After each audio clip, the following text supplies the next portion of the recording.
Absolutely. I mean, how deep do you want me to go? So, As deep as you want to go.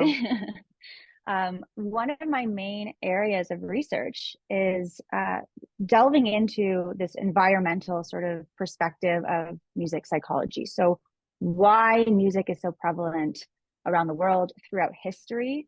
So, there's evidence of music making like up to 35,000 years ago. There's this bone flute. You should check it out. Just Google bone flute. Music is so deeply human.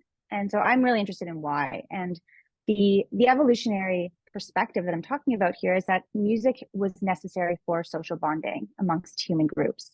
So when we make music together, we're synchronizing our movements. We're moving at precisely the same time because of this external rhythm of the music. And that leads us to feel more similar to one another. It leads us to trust each other. And we become a more cohesive, cooperative group, which makes sense because working cooperatively was necessary for our tribe survival. Right. So something really special is happening in us when we sing together. We're connecting with each other. This feeling of I don't know where I end and you begin. We often use the analogy of bees in the beehive. So all of the bees are, there's individual bees in there, but they're working together for the hive, and that's kind of what's happening when I we. like that analogy with bees because they buzz, you know? I mean, I personally dislike bees buzzing. It makes my ears like want to like I don't know. They Swap them bother me. away. They bother me. But like given that like connection, it's like, oh, that's actually kind of wholesome.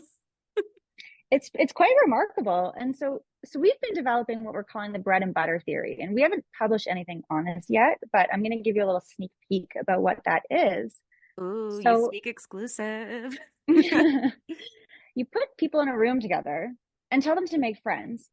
That's really hard and very scary for a lot of people.